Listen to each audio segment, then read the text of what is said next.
지난 한 주 동안 저에게 이런 일들이 있었습니다. 첫 번째는 지난주 목요일이었죠. 25일이었는데 아시는 분은 아시겠지만 축구 한일전이 있었습니다. 축구를 평상시 굉장히 좋아하던 저에게 특히나 한국 대 일본전은 굉장한 화제거리였습니다. 그리고 당연히 대한민국 국민으로서 한국이 몇 대 몇으로 이길지 예상이 안 되었지만 그냥 무조건 이길 거라고 생각했습니다. 그렇지만 결과는 여기 앞에 나와 있다시피 3대 0으로 완패하게 되었습니다. 어떤 이 스코어 결과 자체가 문제가 아니라 어떤 경기력이라든가 그리고 한국 선수들이 일본 선수들을 대하는 좀 매너가 없는 모습이라든가 팀워크 이런 모든 부분에서 굉장히 실망감을 준 경기로 대한민국 국민들의 분노를 좀 샀었던 경기였습니다. 그렇다 보니 축구팬으로 화가 나기도 하고 좌절감을 느끼기도 하였던 하루로 기억하고요. 제가 생각한 예상과 완전히 빗나가게 되었던 경험을 하게 되었습니다. 그리고 두 번째는 26일 금요일이었는데요. 갑작스럽게 절친한 대학 동기인 친구가 연락을 하게 되었습니다. 갑작스럽게 연락 가서 하는 말이 5월 달에 결혼을 한다는 겁니다. 올해 5월이요. 내년 5월이 아니라. 굉장히 놀랐습니다. 그러면서 기쁜 소식을 전해주면서 또 한 가지 놀라운 것은 이제 결혼식 사회를 봐달라고 부탁을 하였고요. 또 저도 너무나 친하기도 하고 기쁜 마음에 흔쾌히 결혼식 사회를 봐주겠다고 하면서 여러 가지 이야기를 나누게 되었습니다. 그런데 친구의 이야기를 들었을 때 좀 안타까움이 있었는데요. 아시다시피 지금 이제 또 갑작스럽게 확진자가 늘어나면서 거리두기가 어떻게 진행될지 모르겠지만 방역수칙을 지키며 진행되다 보니 많은 사람들이 이제 모이지 못하고 더불어서 아주 넓은 공간이 필요하기에 이제 신부 측과 잘 이야기를 해서 큰 교회의 공간을 빌려서 결혼식을 진행한다고 합니다. 이 교회 공간을 빌리는데도 아주 어려움이 있었고 교회와 잘 이야기를 하여서 교회에서 자체 방역도 3-4번 정도 진행한다고 하더라고요. 그래서 이 이야기를 들으며 친구의 결혼이 기쁘기도 하였지만 요즘 같은 시국에 결혼을 계획하려면 참 고민해야 할 것이 많구나를 깨닫게 되었습니다. 왜냐하면 친구도 본인이 예상했던 것과는 다르게 흘러가는 결혼 준비가 많았다고 이야기를 해주었기 때문이었습니다. 마지막은 같은 날 26일이었습니다. 갑작스럽게 목사님께서 병원에 입원하셨다는 소식과 함께 예배 관련된 부분과 설교를 부탁하시는 연락을 받게 되었습니다. 굉장히 당황스러웠지만 우선은 목사님의 건강 상태가 굉장히 염려되었습니다. 목사님께서도 전혀 예상하시고 계획하셨던 일이 아니셨을 거고 또 몸이 아픈 어려운 상황 속에서 힘들게 연락을 주신 것이었습니다. 이렇게 불과 일주일 사이에 여러 감정을 느끼며 많은 일들이 있었지만 공통적으로 생각이 드는 것은 정말로 사람이 생각한 대로만 예상하고 계획하며 진행되는 것이 참 힘들구나, 어렵구나를 여러 경험을 통해 느낄 수 있게 되었습니다. 오늘 말씀도 이러한 생각의 연장선에서 이전에 바라보지 못했고 인식하지 못했었던 것을 한 걸음 나아가 느낄 수 있었고요. 그래서 오늘 말씀을 여러분들과 나누려고 합니다. 먼저 시대적인 설명을 드리자면 오늘이 종려주일인데 오늘 우리가 나눈 말씀이 종려주일을 나타내는 대표적인 말씀으로 우리에게 친숙합니다. 이제 오늘 말씀은 예수님이 예루살렘에 입성하시기 전과 입성하시는 모습인데요. 준비된 앞에 그림을 보시게 되면 이런 느낌으로 입성하셨다고 우리가 간접적으로 느낄 수 있습니다. 예수님이 입성하시고 종려나무 가지를 이제 흔들었던 백성들의 모습입니다. 이제 이렇게 입성하시기 전까지 마태복음의 앞장에선, 즉 21장 이전에서는 예수님의 여러 사역과 비유가 나오게 됩니다. 몇 가지 예를 들면 산상수훈의 말씀도 나오게 되고요. 중풍병자를 고치신 예수님이라든가 맹인들의 눈을 뜨게 하셨던 예수님, 그리고 4가지 땅에 떨어진 씨 비유 등 다양한 예수님의 사역과 비유가 나오게 됩니다. 그리고 오늘 읽은 21장을 기점으로 예루살렘에 입성하시고 또 다른 여러 비유를 통해 하나님의 말씀을 설명하시다가 우리가 알다시피 예수님께서 십자가에 못 박히시게 되고 다시 부활하신 이야기로 이어지게 됩니다. 결국 시대적으로도 가르침으로도 중요한 기점이 되는 부분이 바로 오늘 읽은 마태복음 21장입니다. 그리고 이 마태복음 21장 말씀은 우리가 종려주일 기간에 종종 만나게 됩니다. 그러면 이 말씀을 지금 읽는 현재를 살아가는 오늘 우리에게 어떤 의미로 다가와야 할지 질문을 드립니다. 먼저 살펴볼 것은 21장 2절과 3절인데요. 이르시되 너희는 맞은편 마을로 가라. 그리하면 곧 메인 나귀와 나귀 새끼가 함께 있는 것을 보리니 풀어 내게로 끌고 오라. 만일 누가 무슨 말을 하거든 주가 쓰시겠다 하라 라고 이렇게 나옵니다. 이 말씀에서 우리가 알 수 있듯이 예수님은 나귀가 이 근처에 있다는 것을 미리 아셨고 그것을 주, 즉 하나님께서 쓰시겠다라고 말씀하신 것을 보면 하나님께서 이 모든 것을 계획하신 것을 예수님은 미리 알고 계셨구나 라고 일반적으로 확인할 수 있습니다. 그리고 이 말씀의 증거는 구약 성경에 나옵니다. 스가랴 9장 9절을 보시게 되면요. 시온에 따라 크게 기뻐할지어다. 예루살렘에 따라 즐거이 부를지어다. 보라, 내 왕이 내게 임하시나니 그는 공의로우시며 구원을 베푸시며 겸손하여서 나귀를 타시나니 나귀의 작은 것 곧 나귀 새끼니라 라는 말씀이 구약 성경에서 나오게 됩니다. 그래서 오늘 읽은 마태복음 21장 이 말씀은 에서 나타나는 예수님의 행동은 아주 의도가 있었습니다. 모든 것을 이미 알고 계셨고요. 그리고 구약에서의 말씀을 성취하기 위해서 제자들에게 말씀하신 것을 우리가 확인할 수 있습니다. 그 다음으로 살펴볼 부분은 21장 6절과 7절인데요. 제자들이 이제 가서 예수께서 명하신 대로 하여 나귀와 나귀 새끼를 끌고 와서, 즉 이제 제자들은 예수님이 시키신 대로 나귀를 끌고 온 모습을, 행한 모습을 볼 수 있습니다. 예수님이 시키셨으니까 당연히 잘 끌고 왔겠네 하고 넘어가는 것이 아니라 여기 안에 숨겨져 있는 이야기를 지금부터 살펴보려고 합니다.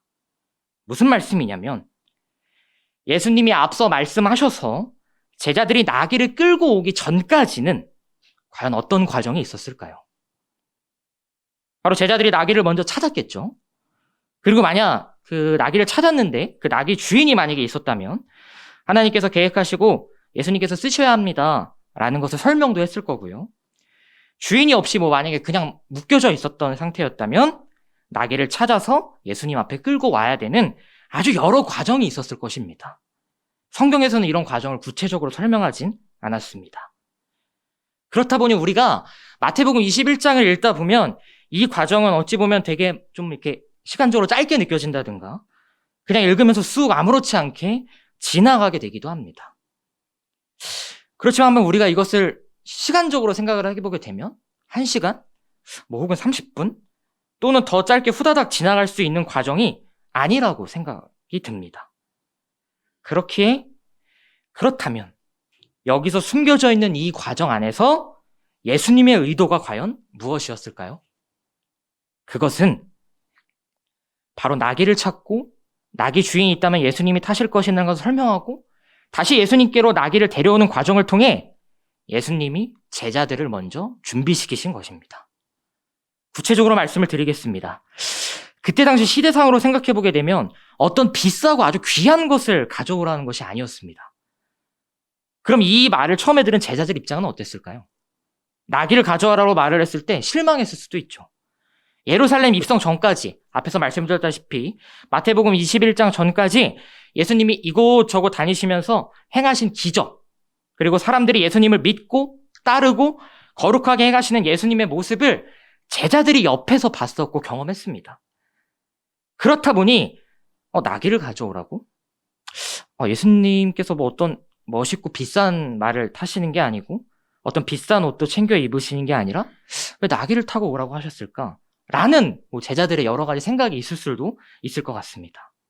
물론 이제 제자들의 생각과 계획이 어땠는지도 성경에는 안 나와 있지만 우리가 오늘 다시 바라보기에 제자들의 생각했던 생각과 계획은 분명히 예수님이 생각하시던 것과는 달랐을 수 있습니다. 그래서 어쩌면 제자들의 생각과 계획을 이미 알고 계셨던 예수님이 혹은 그 제자들의 생각과 계획을 모르셨다고 하더라도 예루살렘으로 나귀를 타고 가시는 것의 의미를 느끼게 해주고 미리 알게 해주려고 하신 것입니다.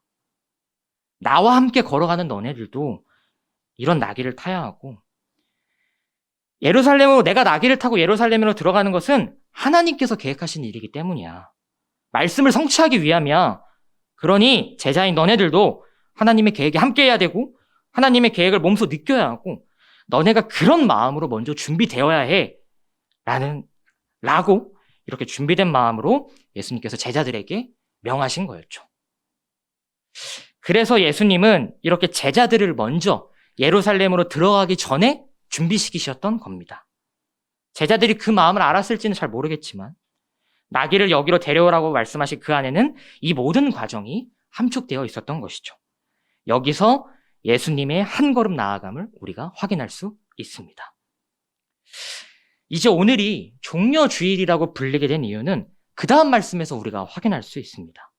이제 나귀를 타고 예수님이 예루살렘으로 들어갈 때 사람들이 웅성대기 시작합니다. 저분이 예수님이야? 저분이 선지자라며? 저분이 하나님의 아들이야? 아주 다양한 표현을 하며 이야기를 했다고 합니다. 그러면서 21장 9절이죠. 이제 호산나 다윗의 자손이여 찬송하리로다 주의 이름으로 오시는 이여 가장 높은 곳에서 호산나 하더라 하면서 아주 많은 사람들이 예수님을 찬양하고 환영합니다. 그러면서 여기 마태복음 저희가 읽은 부분에는 표현이 안 되지만 이제 요한복음 12장 13절을 보시게 되면 이 예루살렘에 입성하는 예수님의 이야기를 똑같이 다루는 부분에서 종려나무가 등장합니다. 13절 보시게 되면요. 종려나무 가지를 맞으러 나가 외치되 호산나 찬송하리로다 주의 이름으로 오시는 이 곧 이스라엘의 왕이시여 하더라 라고 하면서 말이죠. 그래서 이제 이 종려나무가 어떻게 생겼는지 물론 다 아시겠지만 한 번 더 화면으로 보여드리게 되면 종려나무는 이렇게 생겼습니다. 그리고 이런 종려나무는 어디서 많이 발견되냐면 저희가 오아시스 근처, 사막교회 오아시스 근처에서 쉽게 발견되고요. 그림에는 뭐 이렇게 명확히는 잘 보이시질 않겠지만 이 나무 자체가 워낙 튼튼해가지고요. 목재 건축용으로 사용되기도 하고 보시다시피 잎이 굉장히 크기 때문에 더위가 심할 때는 시원한 그늘의 역할도 해주었다고 합니다. 그리고 이제 기준으로 왼쪽 그림을 보시게 되면 잎이 굉장히 수려하고 굳게 뻗은 모습이고요. 그렇다 보니까 이제 개선식이나 환영식 같은 곳에서 이러한 종려나무 가지를 흔들면서 시각적 이미지도 동시에 주었다고 합니다. 즉 예수님께서 예루살렘에 들어오신 것을 아주 기쁘게 생각했던 사람들의 모습을 우리가 잠시 종려나무 가지를 흔드는 모습을 상상하며 간접적으로나마 느끼면 좋을 것 같습니다. 그런데 종려주일을 정의할 때 사용하는 표현이 하나 있습니다. 뭐냐면요. 종려주일이란 예수께서 십자가 죽음을 위해 예루살렘에 입성하신 날을 기념하는 절기입니다. 굉장히 역설적인 부분이 지금 이 정의에 나오죠. 십자가에 죽으셨는데 그 죽으시기 위하여 어찌 보면 그 죽으심의 첫 발을 뗀 예루살렘에 입성한 날을 기억하고 기념하기 위해 절기로 정했다는 겁니다. 왜 그랬을까요? 이 종려주일이 무슨 의미기에 그랬을까요? 제가 앞에서 말씀드렸죠. 예루살렘으로 입성하시기 전에 제자들을 준비시키신 예수님의 모습을 제가 말씀드렸습니다. 그것은 비단 우리한테도 적용되는 말씀입니다. 지금 우리는 종려주일 전 사순절을 보내게 됩니다. 지금도 사순절 기간인 건 마찬가지고요. 내 안에 있는 것을 절제하고 내려놓으며 예수님의 십자가를 생각하고 예수님의 부활을 기다리며 예수님의 고난에 동참하는 사순절을 지금 우리는 잘 보내고 있습니다. 즉, 제자들에게 보여주셨던 예루살렘 입성 전에 준비시키심과 지금 현대에 우리가 사순절을 보내는 것은 우리도 마찬가지로 예수님의 가르침을 인식하고 깨닫기 위해 준비하는 과정을 의미합니다. 사순절을 보내는 것은 이렇게 우리가 한 걸음 나아가기 위해 준비되어지는 것입니다. 이렇게 준비를 시키신 예수님이 예루살렘에 입성하시어 거리두기를 보여주십니다. 거리두기요. 예수님이 보여주신 거리두기는 예수님 본인이 이 세상을 다스리는 왕이 아니라 나귀를 타고 낮고 겸손하게 오심을 보여주시며 이 모든 것은 우리의 영원한 왕이신 하나님의 계획을 이루기 위한 것임을 사람들과의 거리두기로 보여주십니다. 어떤 거리두기냐면 사람들이 굉장히 많은 환호와 찬양을 했다고 했지만 예수님은 그 환호에 취하여 어떤 권력을 쟁취하고자 하지 않으셨습니다. 그리고 어떤 사람들의 환호의 분위기에 휩쓸려가지고 예수님이 갑자기 본인이 생각한 계획을 이렇게 바꾸신 게 아닙니다. 그냥 곧대로 예수님이 생각하신 계획대로 앞으로 나가셨습니다. 결국 나귀를 탄 그 자리에서 자신에게 환호하는 사람들에게 일정의 거리두기를 하시며 본인이 계획한 것을 묵묵하게 진행하는 것을 우리가 확인할 수 있습니다. 왜요? 바로 하나님께서 예수님에게 주신 계획을 예수님이 실현하기 위해서입니다. 요새 이제 우리가 이 사회적 거리두기를 통해 많은 사람들이 굉장히 막 외로움을 좀 많이 느끼기도 하고 실제로 우울증 환자가 많이 늘어난 것도 사실이라고 합니다. 이제 코로나 블루라고 하는 용어도 신조어도 생기게 되었습니다. 그래서 이제 그러한 어려움과 외로움을 극복하기 위해 우리가 앞으로 당면할 과제는 굉장히 많을 것입니다. 그래서 거리두기에 대해 부정적으로만 생각할 수 있죠. 아니, 코로나 자체에 부정적으로 먼저 생각도 할 수 있고요. 그렇지만 조금만 전환해 본다면 현재 거리두기로 인하여 사람들은 서로에 대한 양보와 존중 그리고 배려를 보여주고 배우고 있는 것도 사실입니다. 서로 조심하게 되고요. 신경 쓰게 되는 것들이 많아졌고요. 더불어서 거리두기로 인하여 우리가 보지 못했던 것을 한 걸음 뒤에서, 한 걸음 멀리서 바라볼 수 있게 도와주고 있긴 합니다. 즉, 한 걸음 뒤에서 바라보게 될 때 우리에게 있었던 소중한 것을 다시 인식하고 깨닫게 해주고 있기도 합니다. 즉, 예수님이 보여주신 거리두기가 바로 이러한 거리두기입니다. 성경을 지금 현재 읽고 있는 우리한테 예수님께서 한 걸음 뒤에서 거리두기를 통해 때로는 한 걸음 또 나아가서 우리들을 바라보게 안내해주고 도와주고 계신 거죠. 우리 인간들이 세운 계획은 하나님께서 세우신 계획이라는 것을 우리는 분명히 알고 있습니다. 그리고 그렇게 기도를 드리고 있습니다.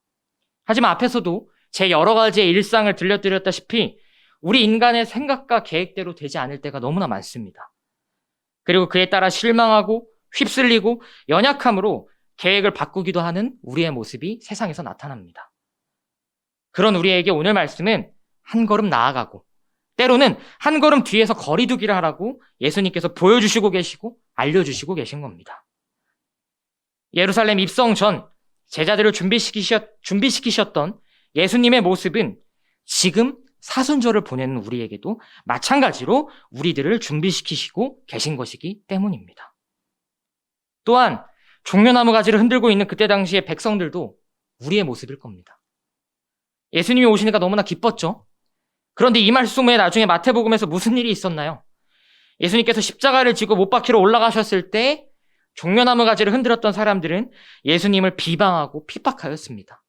아까 사모님께서도 대표 기도를 해주셨지만 우리들도 그렇게 될 수 있다는 거예요. 우리의 계획이 잘 진행되지 않는다고 하여 우리의 뜻대로 우리의 생각대로 잘 되지 않는다 하여 흔들었던 종려나무 가지를 집어 던져버리고 예수님을 향한 날카로운 칼을 우리의 주머니에서 꺼낼 수 있다는 말이 됩니다. 결국 예수님이 예루살렘에 입성하신 날 보여주신 거리두기를 지금 현재 우리가 종려주일인 오늘 다시 한번 인식하며 나아가야 합니다. 휩쓸리는 것이 아니라 우리에게 선사하신 하나님의 계획을 그대로 믿고 따라가야 하는 겁니다. 누구처럼요? 예수님처럼요. 이제 우리는 오늘부터 고난주간을 보내고 다음 주 예수님의 부활절을, 예수님의 부활을 맞이합니다. 많은 사람들이 어려워합니다. 고난주간 어떻게 보내야 할까? 고난주간에는 무엇을 해야 하고 어떻게 내가 예수님의 부활을 준비할 수 있을까? 사실은 저도 매년 항상 하는 고민이었습니다. 그러나 여기서도 한 번의 전환을 해보자면 고난주간만 어떻게 해야 할까를 고민하는 것이 아니라 내가 살아가는 매일매일을 어떻게 해야 할까를 고민하는 것이 우리들에게 필요한 자세라고 생각을 합니다. 우리가 고난주간에만 우리가 절제를 하는 것이 아닙니다. 우리의 평상시 삶에서도 기독교인으로서 절제를 행하며 인간의 계획에만 우리가 함몰되는 것이 아니라 하나님의 계획으로 나아가기 위해 한 걸음씩 걸어가는 것이 중요합니다. 때로는 한 걸음 뒤에서 거리두기라며 전체를 다시 바라볼 줄도 알아야 합니다. 이럴 때만, 고난주간만, 특별한 절기 때만 하는 것이 아니라는 말입니다. 한 걸음 더 나아가기 위해서 또 한 걸음 더 뒤에서 바라보기 위해서 우리가 나귀를 찾고 나귀 주인을 설득하고 나귀를 예수님께로 나아오기 위해 준비를 해야 합니다. 또 우리의 연약함과 거리두기라며 우리의 계획대로 되지 않는다고 하여 휩쓸리지 말아야 하며 하나님께로 곧게 나아가는 삶을 살아야 하는 겁니다. 누구처럼요? 예수님처럼요. 그래서 종려주일은 이러한 인식이 끊길 때쯤 이러한 생각이 우리가 연약할 때쯤, 우리의 매일매일이 고민이 되고 우리가 지칠 때쯤 다시 한번 우리에게 주시는 예수님의 귀한 가르침의 날인 것입니다. 그래서 우리는 이 날을 기억하고 기념하는 것입니다. 우리는 코로나 시대가 지금 너무나 두렵죠. 포스트 코로나가 벌써 시작이 되었다, 앞으로 또 다가올 거다라는 다양한 얘기가 나오고 있는 상황인데요. 우리의 일상이 무너졌고 모든 것이 바뀌었으니까 우리는 굉장히 두려움에 휩싸일 수밖에 없습니다.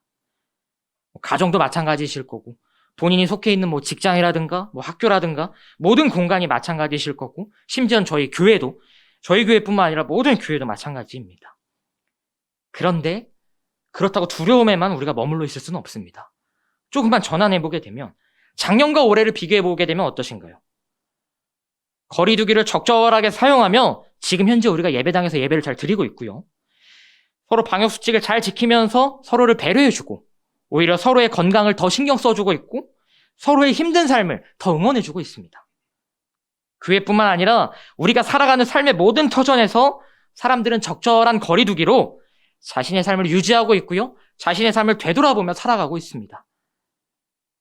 즉, 우리는 지금도 한 걸음씩 나아가며 걸어가고 있는 것입니다. 그러다 간혹 여러분들의 걸음에 필요한 거리두기가 생기실 때는 잠시 뒤로 한 걸음 물러나셔서 다시 바라보시면 되는 것입니다. 이제 말씀을 마무리하려고 합니다.